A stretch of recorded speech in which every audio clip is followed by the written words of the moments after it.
Welcome to my 4-week mobility and strength program. We are here in week 2, hip mobility, day 4, quad and glute. We are starting right here with a couch stretch, really opening the front of our hip.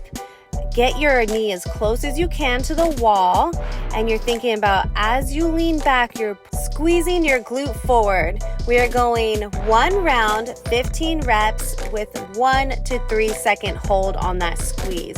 You should feel a very long stretch from your quad all the way up through the front of that hip.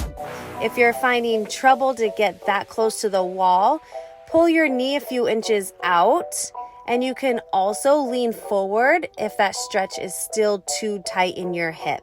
You should feel this mostly in the front and use any variation to get the deepest stretch you can. Don't forget to squeeze that booty forward, really activate those glutes while lengthening your hips. We're going to jump into a 90-90 stretch with a hip thrust. So place your knees 90 degree. You're going to rock and sit back into them, switch over and move up. So we're working the whole mobility in all directions and planes of your hips, moving through the motion to open them up wide.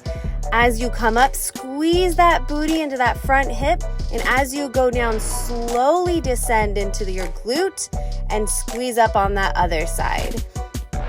We are going just 1 round here as well, 15 reps. So make sure to take your time through each rep and get the most stretch up and down as you can. Jumping into our first quad and glute exercise, we have narrow stance squats with our heels elevated on the cable machine. We're going to make sure our knees are tracking right over our toes, pushing those knees wide, sitting our hips down past those knees and squeezing back up. The heels elevated will help you get a deeper range of motion. If you're following along from home, use a heavy dumbbell centered to your chest and a book or a folded towel to elevate those heels and get full range of motion. Make sure those feet are nice and narrow so we're activating those quads. Let's superset those narrow squats with walking lunges. Make sure your chest is nice and tall here, not too much forward lean, and both of your knees are at 90 degree. We have high reps here, so make sure to go as heavy as you can with those dumbbells and get those reps in. Watch out for all objects on the floor. Let's jump into our next exercise, quad extension or leg extension here. Make sure your feet are parallel like railroad tracks and your toes are flexed up to the ceiling. Full range of motion means your feet tuck under your knees and squeeze all the way up.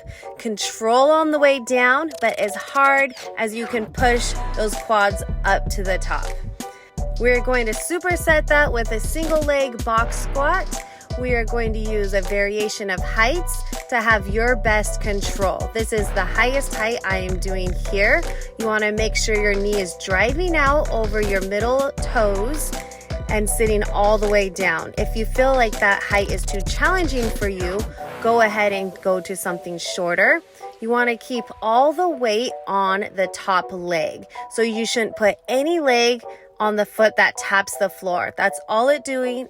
Just tapping the floor. If that's still too challenging, you feel like you're wobbling side to side, go ahead and have just a little step up and you can have full control with your knee going over your toe, barely tapping that floor and coming up. You should feel a big burn in your quad and your glute. To make this more challenging at this height, just move your foot away from you. Continue to extend that foot away as much as possible while keeping balance. Make sure to hit that like and subscribe button down below.